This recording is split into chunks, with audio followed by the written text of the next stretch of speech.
Ju përshëndes.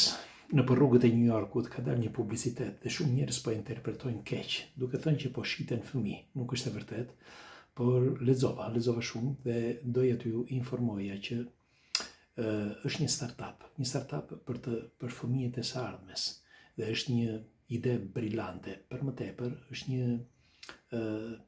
një projekt, si mund të quhet, se si do t'jenë fëmijët nesër. Për ata që nuk e kanë kuptuar, ky startup që po bëhet në këtë moment duan që të bëjnë analizat e ADN-s së fëmijëve për të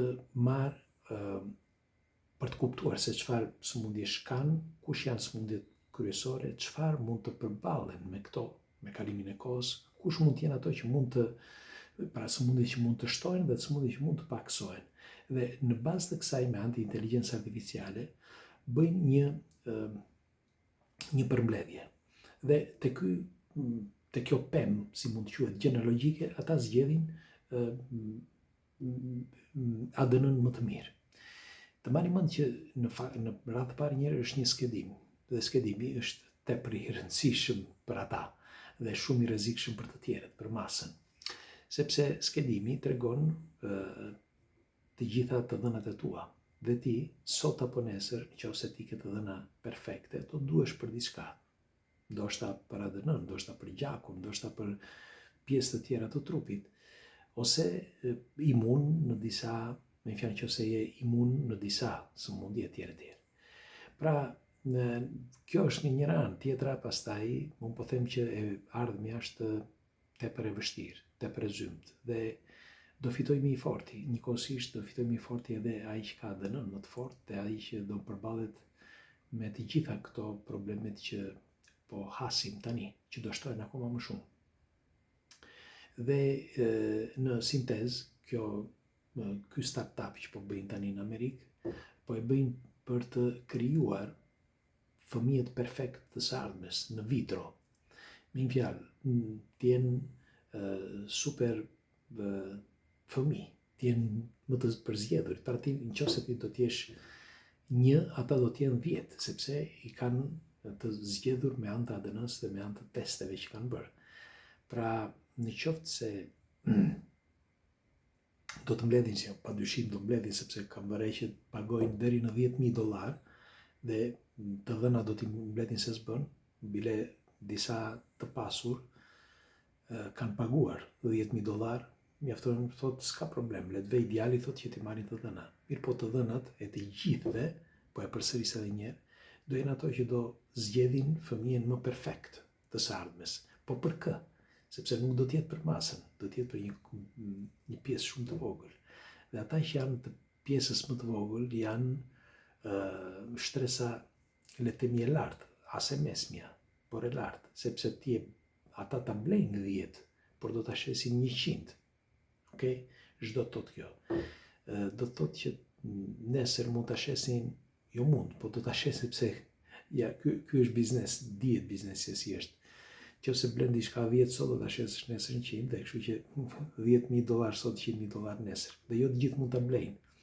Por çfarë do blejnë? Do blejnë pra fëmijën perfekt, që do ta blejnë në vitro, ose më mirë një fetus që do të përgatitet në vitro. Nuk e di e keni para apo jo, po kemi bërë dhe disa video ku flasim për fëmijët e së ardhmes, sepse disa po i krijojnë në laborator dhe ka patur shumë polemika të mëdha, disa edhe në videot që kemi bërë ne, sepse disa nuk i pranojnë këto, nuk i pranojnë për shumë gjëra, qoftë për etikën e njeriut që ne jemi bijtë e Zotit, qoftë edhe sepse shkon kundër krijimit. Në fakt, kjo kompania që ka bërë atë tani që do lindin fëmijët nëpër laborator, i ka i hequr një pjesë të madhe të publiciteteve, dhe po për ç'është e mundur që ti të mos ta dish derisa ata të realizojnë një. Dhe çfarë do bëjnë? Do e realizojnë jashtë vendeve të zhvilluara, në një vend asnjëherë, s'mbajni mend këtë, po ja them që tani e dija prej kohësh këtë, por që jo se e di se kush e di se çfarë, po e kisha lexuar që padyshim nuk mund ta bëjnë për shumë arsye, nuk mund ta bëjnë në vendet e zhvilluara, në Amerikën, Italinë, Gjermani apo ku ta di unë, apo qoftë edhe në Zvicër. U duhet me se s'bën që tjetë një vend tjetër, një vend asnjanës, se në këtë rast vendi asnjanës për shembull mund tjetë Azerbajxhani, Kigjikistani, apo kush të doj, Kazakistani. Me fjalë, të gjitha këto janë vendet që bile tani po e bëjnë pak edhe të njohur Kazakistanin, pikërisht edhe me shkencëtarët. Dhe doja t'ju thoshja që kur të lindin këta fëmijë, do mposhtin edhe barkun e nënave, sepse nënat do kenë shumë probleme. E para një që do kenë gra që nuk dëshirojnë që të lindin, sepse 9 muaj, të mbajnë në barë 9 muaj, është e vështirë, sepse do shkojnë në punë, duhet jenë të bukura, bie gjoksi, bie trupi, etj. Dhe këto janë problemet e para. Problemi tjetër është që mund të lindin me probleme, pra fëmijët e tyre, kurse fëmijët që lindin në laborator do jenë, le të themi, perfekt, sipas të dhënave që kanë dhënë këta miqt. Dhe kështu që këto teste që po bëhen tani, pra këto të dhëna që po marrin, për këto teste që do të bëhen të fëmijë që pagojnë deri në $10,000 për të marrë të dhëna nga ta, nuk është se të marrin fëmijën, nuk është fëmija që është, sepse atë po lexoj aty para pak minutash, nuk është se marrin fëmijën, ata marrin pjesë të ADN-s të një fëmije, që të shikojnë se si mund ta përballojnë jetën, si do ta përballojnë jetën këta fëmijë dhe çfarë mund të ndryshojnë në jetën e tyre për të bërë një fëmijë perfekt nesër, pra që ta bëjnë në vitro. Tani do ta bëjnë në vitro apo do ta bëjnë në një laborator, siç e tham më përpara, ne nuk e dim, por këta të dhënat po i marrin $10,000, nuk i intereson fare askujt. Dhe tjetra, Ana Sjelltas ka disa të pasur që po bëjnë të kundërtën. Me një fjalë, këta të pasurit pagojnë $10,000, mjaft që ti, me një fjalë, ky startupi, kjo shoqëri, Genetics, gjë e tillë, nuk e mbaj mend se si quhet, Genetics, më falni, se mbaj mend Genomics, diçka e tillë. Genomics, një gjë e tillë, dhe kjo shoqëri, duke qenë se kanë të dhëna shumë të sofistikuara, i japin mundësinë këtyre të pasurve që të mund të bëjnë një fëmijë perfekt. Me një fjalë, u japin informacionet e duhura të ADN-s, fëmijëve, po flasim fetosit, dhe të gjitha të dhënat që duhen për ta perfeksionuar një fetus në mënyrë që të dalë sa më super njeri, me pak fjalë.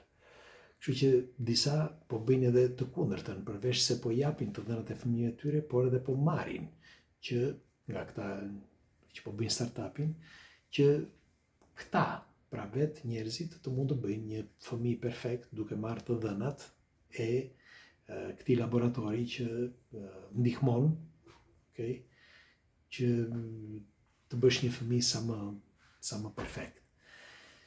Sepse deri tani na kanë coptuar me këto ushqimet, me ajrin, nga të gjitha anët, dhe tani po mundohen që të bëjnë në forma të tjera fëmijë,